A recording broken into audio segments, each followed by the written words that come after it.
Adik ba si Digong? Aba, hindi. Magandang umaga po sa lahat. Maiksing vlog lang ito. Itong isang pagtatanong lang, sinasabi kasi nila, lalo na si BBM, ay addict daw si Digong. Hindi nyo pa napansin. 26 days na sa ngayon, mula ng March 11. So, March 11, ngayon ay, ano na, April 6. So, mag 26 days na siya ngayon. So, kung ganun, kung addict siya, ang ibig po sabihin niyan ay nagkakasakit na John. Pero hanggang ngayon ay hindi pa natin narinig na nagkakasakit nga.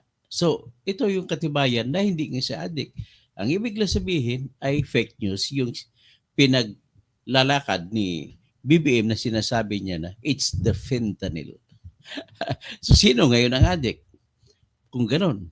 So, yan lang po ang aking masasabi. So, para mapatunayan na andun pa rin siya sa loob ng kulungan sa ICC, sa civilian prisons, ay hindi naman siya doon makakapalag at bawal na bawal pumasok doon po ang tinatawag na droga. So, kung bawal pumasok ang droga doon, ay anong ibig sabihin? Walang makakapasok talaga na kahit anong droga. At kung walang makapasok na droga at kung ikaw ay addict, sigurado na isugod ka na sa ospital. Sigurado na ano ka na down ka na.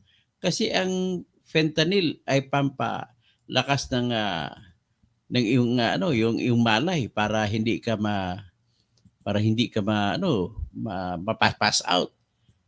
So, ito ngayon, pakinggan natin kasi hanggang ngayon, ito ay kuha ng mga 8 oras na nakaraan, andun pa rin yung mga Pilipino. Marami pa rin Pilipino na pumupunta sa harap ng kulungan ni Digong. At nandun pa rin si Sara, pero pauwi na daw si Sara. So, pakinggan natin po yung una yung report doon, ha? Report ng TV na ito. At sinasabi nila na ay andun pa si Digong at marami pang mga tao doon. Andun din si Sara Duterte. Muling nagtipon-tipon naman ang mga taga-suporta ni dating Pangulong Rodrigo Duterte sa labas ng International Criminal Court o ICC. At live mula sa The Hague, Netherlands, nasa frontline ng balitang yan, si Mon Gualvez. Mon, ano ang kanilang panawagan dyan sa The Hague? Andre, gaya pa rin ng dati, talagang nais nila at panawagan nila mapalaya si dating Pangulong Rodrigo Duterte papauwi dyan sa Pilipinas. Pero hindi lamang demonstrasyon ang ginagawa ng grupong ito nasa likod ko ngayon. Ito yung nasa labas lamang ng ICC Detention Center, kundi meron din mga kantahan at kainan dito sa parke.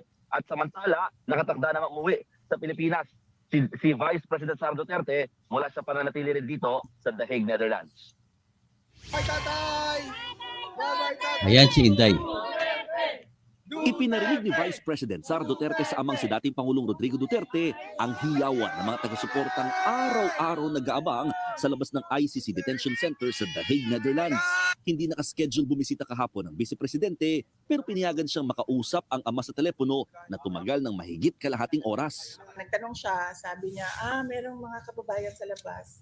Sinabi niya, please extend them my thank you. We all hope for the best. And everything I did for my country, whether that statement is acceptable or not.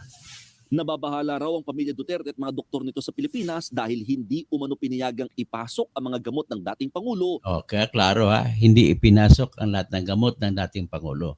Ang ibig sabihin lang po ay walang gamot na naipasok. At ang ibig sabihin din, sinisiguro na walang fentanyl na nakapasok.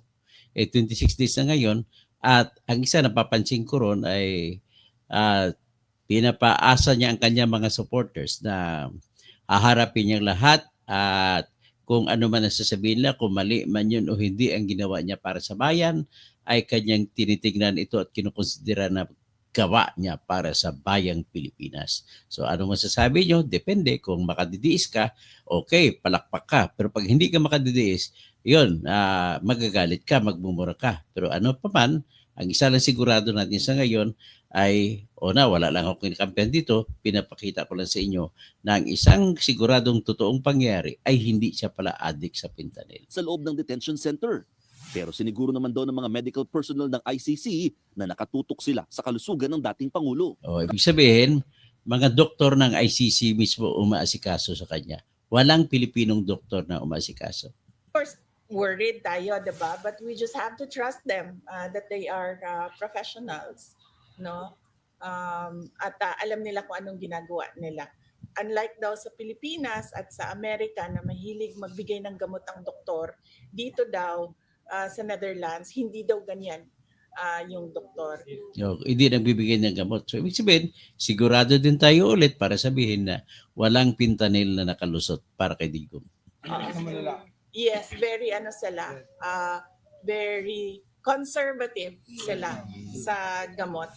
Ayon kay VP Sara, pabalik na siya ng Pilipinas matapos may sumite ang kinakailangan dokumento para sa mga tatayong abogado ng kanyang ama. Tiniyak naman niyang galing sa sariling bulsa ang perang ginigastos nila. Dagdag pa niya, hindi na rin nila kailangan pang humingi ng tulong sa iba. Napag-usapan namin. Ang daming pera, hindi kailangan ng tulong. Sa confidential fund kaya galing to? Tingnan natin. Matagal na siya naging presidente at kung talagang yun ang kinikita nila sa totoo lang, yung pagiging mayor, pagiging presidente ay mukhang kulang pa kasi ang mahal ata yung singil ng mga abogado. Umaabot ata 1 milyon isang araw. Hindi natin alam kung bakit gano'n sila. Sa tingin ko, mas magaling pa naman akong abogado dyan sa kanila. Okay. Na hindi tumanggap ng donation at hindi humingi ng tulong. At kung kailangan man magbenta ng mga gamit, ay yun ang gagawin para magkaroon ng financial support sa aming kailangan gawin dito. Aminado naman ng Vice Presidente na posibleng hindi na makakuha ng hustisya ang ama sa sinapit ito kahit pag gumugulong sa Senado ang investigasyon ni Senator Amy Marcos. Ibig sabihin, tanggap na nila na hindi na makalabas si Digong kahit na nakikita ko malaki pang chance na mananalo sa kasong yan at may palabas siya na mas maaga. Pero sa kabila niyan, maayos pa rin naman daw ang kanyang relasyon sa senadora. Dalawa lang yun, ma'am. It's either nagpa-plastikan kami or it's really beyond friendship. I would like to believe that it's beyond politics already. So I would like to believe it's a friendship beyond politics. Pinag-aaralan din ngayon ni VP Sara ang pakikipag-alyansa sa PDP kung saan chairman ng dating Pangulo para tumulong mangampanya. Pagkaalis siya sa ICC, saka naman dumating ang mag-inang sina Hanilet Avancenia at Veronica Kitty Duterte. Andre, sinabi rin ni VP Sara Duterte na nakatakda sila magsalitang magkakapatid sa pagbabantay at pananatili nga rito sa dahig. So kung sakaling uuwi, si VP Sara may iwan dito si Kitty at mag-overlap yung pagbisita naman ni Congressman Paulo dito sa lugar. Saka susunod naman si Mayor Baste if ever.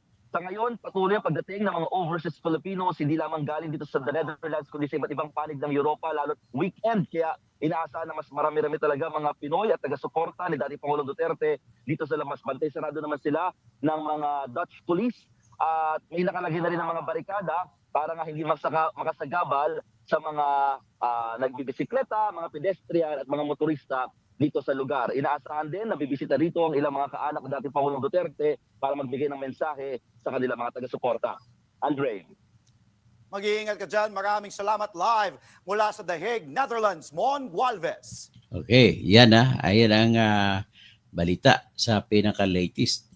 So ngayon, patugtugin ko ang kanta na ginawa ko. As usual, tuwing magbablog ako, gagawa ako ng kanta. Ito nga naman ang kantang ginawa ko para sa vlog na ito. Bali, ang topic natin dyan ay simple lang. Naipakita natin na patunayan na hindi pala addict ng fentanyl si Digong. Kasi 26 days na siya, hindi man lang siya nagkakasakit. At mahigpit yung bantay nila at ang doktor at nurses niya ay mga taga-ICC. So, bawal ng gamot yan. Kaya hindi pwede dito si Willie Rebillame. Si Willie Garte pala yung kumanta na bawat yugto ng sandali halos di ko alam. Okay, pakinggan nyo. Di ba yan po? Ito po. 26 days na si Digong sa kulungang ICC, pero hindi pa rin siya nagkakasakit. Bawal pa pumasok kahit anong droga, ang gwardya ay sobrang mahigpit. Kahit hanggang ngayon 26 days na lumipas, hindi pa rin napabalita na nagkakasakit. Isa lang ibig sabihin, siya ay hindi adik. At ang ibig ding sabihin, si BBM ay fake news. Si BBM ay fake news dahil sinabi niya na si Digong adik sa fentanyl. Ano ngayon masasabi mo, oh BBM? Ikaw pala ay hari ng fake news. Aba, tungtuan Yan naman lang, ang pampatawa na lang Pero, ito. abangan nyo. Ha? Ano lang? Ang dami ng ebidensya laban sa kanya. Ang pag-asa lamang ni Digong ay makalaya, at kung madesisyon na ng ICC na walang authority ang ICC sa kaso ni Digong. Kaya, wait na lang kayo. Yan lang. Magandang umaga sa lahat. Taman tayo matutulog na. Pinoy RN, sinabi mo, at pag nurse ka, so kung addict talaga si Idong, hindi makakatagal si Digong sa loob kung talagang addict siya. Kaya sabi mo, hi attorney, as a nurse, it means hindi totoo na dependent sa fentanyl ang dating Pangulo. Otherwise, magkaka-withdrawal symptoms na siya sana, especially for long period of time. At saka kung addict ka po, ang sa aking pagkakaalam sa mga addict na nagkwento sa akin, ay yung isang linggo pa lang hindi nakatikim. Ibang klase na. Ibang usapin na nagka-bad trip na. So yan po, ito ang katibayan ngayon na si Digong ay hindi addict. O yan lang. BBM, ano masasabi mo? O ngayon, may tanong dito. Ano bang ibig sabihin kung ngiwi ang bibig lagi pag magsalita? Dahil si BBM lang ang nakakaalam kung bakit ngiwi din ang iba. Di ba? Marami ding ibang ngiwi dyan eh. So, anyway, sa sunod na lang natin, abangan na lang. Mabuhay ka, Tony Toto. Sabi naman ni Pinoy Arin. Basta sa atin kung ano lang ang totoo, sabihin natin. Fentanyl, galit dyan si Trump. O nga, fentanyl din ang dahilan kung bakit pinataasan ang taripa sa Canada kasi suspetsan niya yung Canada ang nagdadala ng fentanyl sa loob ng Amerika. Pero inaakusahan siya sinabi naman ni dating Prime Minister na si Justin Trudeau na wala silang, in fact sila pa kaya ng huhuli. So galit na galit ngayon yung bagong Prime Minister na pumalit kay Justin Trudeau. Pero believe mo naman ako sa mga Canadian, how do you call it? How do you pronounce it? Canadian.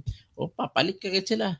Tapos, nag-speech pa si Justin Trudeau sa pagbibigay ng kapangyarihan kay, nakalimutan ko ang pangalan ng bagong, ano ang pangalan ng bagong Prime Minister ng,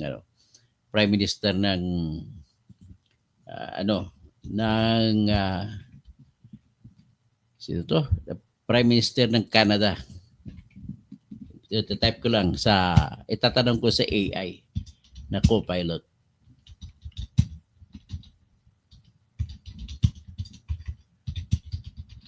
Sino Prime Minister Canada? Ayun, si Mark Carney. A new Prime Minister na naging Prime Minister noong March 14 noong unang hearing ni Digong sa ICC. So, yan. Si Mark Carney ang pumalit kay Justin Trudeau.